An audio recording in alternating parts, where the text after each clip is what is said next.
Charioteer, Race for Glory in Ancient Rome. This is a game by GMT for 2 to 6 players, a card-driven race game set well in Ancient Rome. So players will drive those iconic chariots there, and they will go around the board 3 times. Standard game will be 3 laps.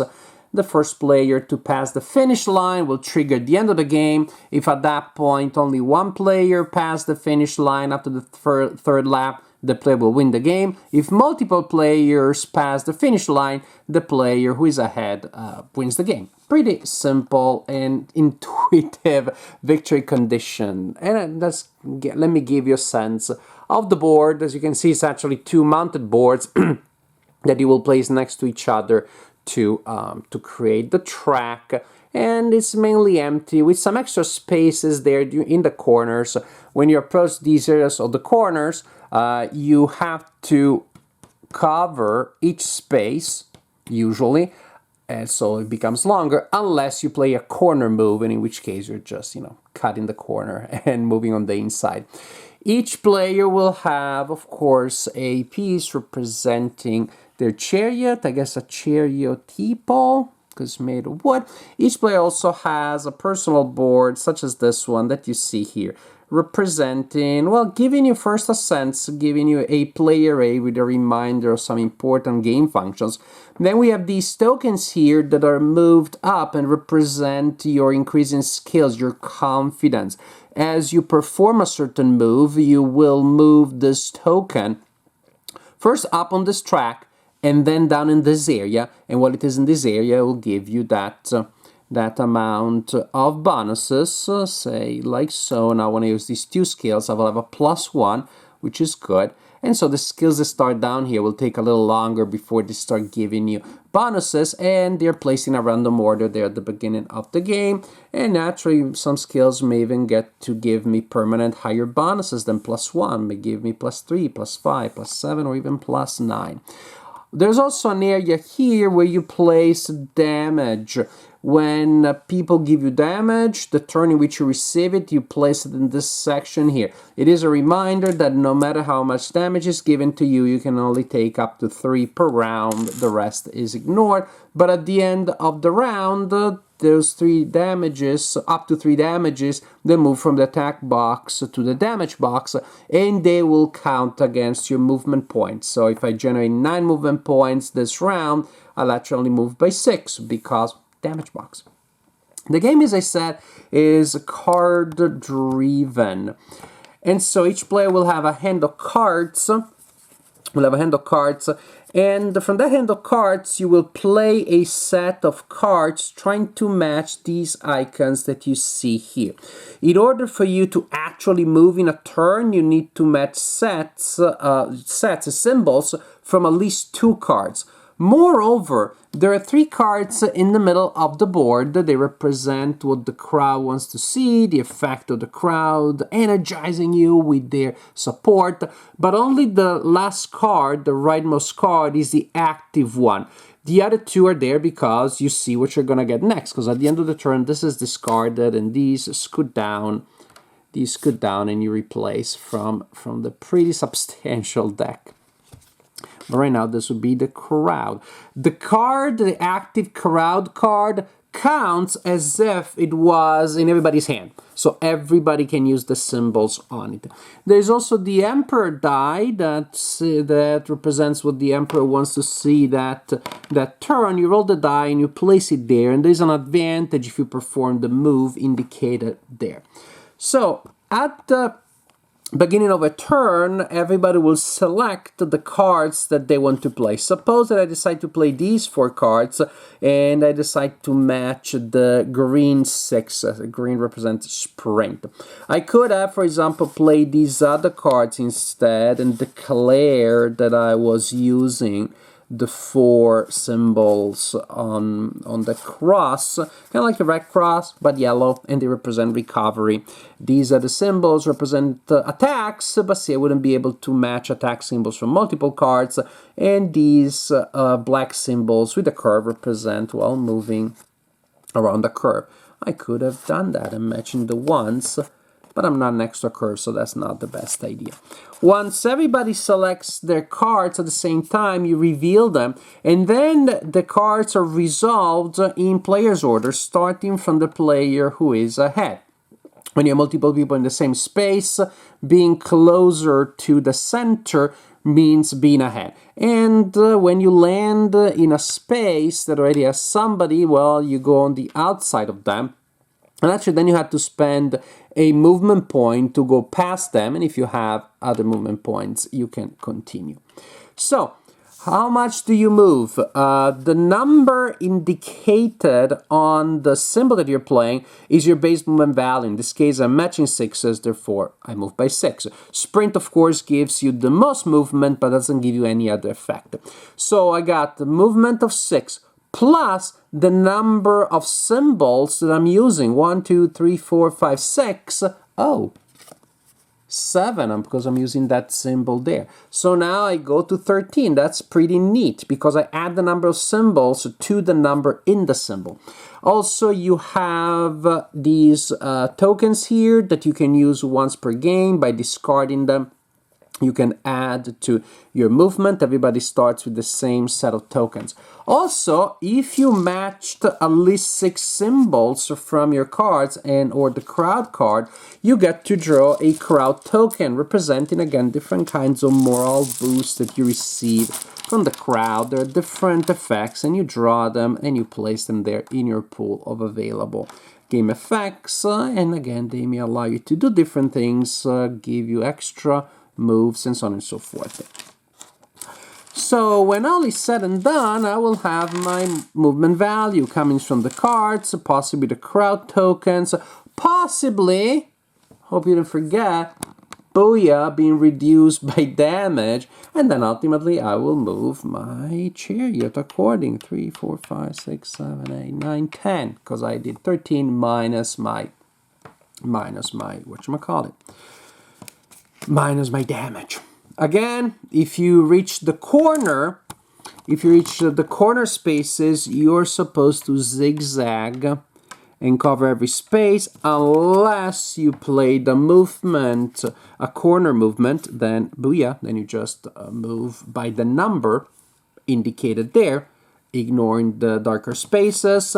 If you place a recovery action, then you will move the indicated number, which is not bad, not great, but you also remove damage from your personal display. And attack is, well, of course, when you add damage to people's attack boxes, and that will turn into damage, actual damage the following turn. The attack system may feel a little bit abstract because if that person plays an attack, anybody and everybody, no matter where they are, including that person there, everybody will be affected by the same amount of damage played by that player. I guess it represents the fact that that player has confederates in the crowd who are throwing stuff on the person that is really far, or again, the cheers of the crowd made other people feel very, very sad. And again, the kinds of effects that will come from the crowd tokens that will throw a wrench in people's plans. But this is the general idea. Also, when you play a set of a certain skill, say played attack, that is when I increase this one, and that value also should be added to the movement value. If you match the symbol that the Emperor wants to see, then your skill will also increase by an extra step. Usually by using a symbol increases by 1 step, the Emperor likes this is 2 steps. And that is kind of sort of the general idea. Play sets of cards to generate the symbols that you think will be most valuable in that situation. Move accordingly and, well, try to win the race. That's how you play Charioteer. I like Charioteer. I like this game quite a bit. And yeah, from time to time, like every couple of years, we have a game about chariots, and why not? It is a fascinating theme. And this is an implementation that feels quite original, quite different from the other ones that I played. Feeling indeed very thematic, while at the same time relying on a fairly abstract mechanic on like matching these cards. Almost feels like a melding game, but then you apply the effects of those sets that you create in ways that feel again very fun, very thematic, and try to time things correctly so to have in your hand right now the set that you need at this time while you're building up to the next set, both based on the crowd cards that you know will be available and just saving some cards from previous sets. And it seems obvious that you want to sprint when there's a straight part of the track, and you want to take a tight turn around the big curves on the track. And from time to time, you need to recover from that damage. So, timing the kind of hands that you will have available to what happens on the board, well, that is very nice, very nice. And also, if you're able to pass somebody as you're taking a tight turn and they're taking a larger turn, very, very satisfying. So it's pretty interesting because, again, the mechanics feel very numerical, matching sets, but they result in a pretty thematic experience. The one thing that feels maybe less thematic is this sort of like nuclear damage that irradiates all across the track, no matter where your opponents are. But that's not a problem. I see that the game could be played with like 2 players, but I really think it shines when you have more players, because then you have the sense of an actual race, of a crowded, packed place. Although again, being next to the opponent doesn't cause them any more damage than if you're far. It is just more fun that way. It just feels more gripping as people are constantly passing each other. And yes, you have to remember that you're in for the long game. Those tiles that give you bonuses, you can burn them early on, and guess what? You're probably not going to do well toward the end of the game. It's nice to build up to nice bonuses, but it takes a while to those bonuses to increase your abilities to collect crowd tokens and then use them at the right time. So definitely there is, again, you're in for the long game, and there is it is an arc, there is a narrative, a little bit of an engine building, but not too much. One problem I have with engine building games is that you're just operating your engine every turn, then it's super boring. But here I may have a great engine, meaning I have great bonuses on sprinting and causing damage, but right now other people are already given everybody else the maximum number of damage points they can take that turn, so it's not super effective. And there is a turn, and so my sprinting bonus is not super effective right then. So I like the fact that you can build an engine of bonuses and extra resources, but you still have to use it creatively depending on the circumstances that present itself at different times in the game. Now, one thing that maybe this case, if you get a couple of unlucky card draws, usually that's not too much of a problem, because again, everybody will be drawing cards so many times so that there is enough randomness that things even themselves out. But it may be that you've been playing for more than an hour and you just get 2 unlucky card draws towards the end, and then you lose the game. And that's just the way it is, which is a little bit of a liability with every racing game, because of course you don't want the race game to be decided early on, because otherwise the game should be short. There should be the excitement that maybe you can still catch up to the leader in the last couple of turns.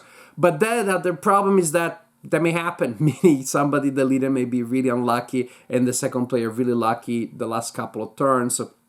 And then there's a reversal, and you feel that maybe the last couple of turns had excessive weight in the experience. I don't know what the solution is. I know that I do like racing games. I love them actually. And they all have this possible, double situation. You don't want a runaway leader, and you don't want the race to be too close. And again, this may happen. And maybe I'm just whining because that happened to me, that I was doing really good and I started drawing bad hands and I lost instead. Again, you can try to build up the strategy, build up that. But there may be that the weird reversal at the end of the game, which may or may not be feeling too fair. On the other hand, here you have a game that is very thematic. that is fun and exciting with a lot of interesting wrinkles and interesting unique effects. If anything, at the beginning, learning everything, you're likely to miss some steps, to miss a bonus here, to miss a bonus there. There's a number of procedures that you have to implement around the basic simple idea of select a set of cards and use a set of matching symbols. So there's a number of those things that may feel a bit fit at the beginning, but they do work well. And again, most importantly, you have a game where you can play with 5, 6 people around the table, and doesn't take that long because most of gameplay is simultaneous. So you have a game that is solid, that is nice, that has a random element, and so you know what you get as you walk into the experience. So overall, with a couple of very minor caveats here and there, I can tell you that I definitely enjoyed Charioteer.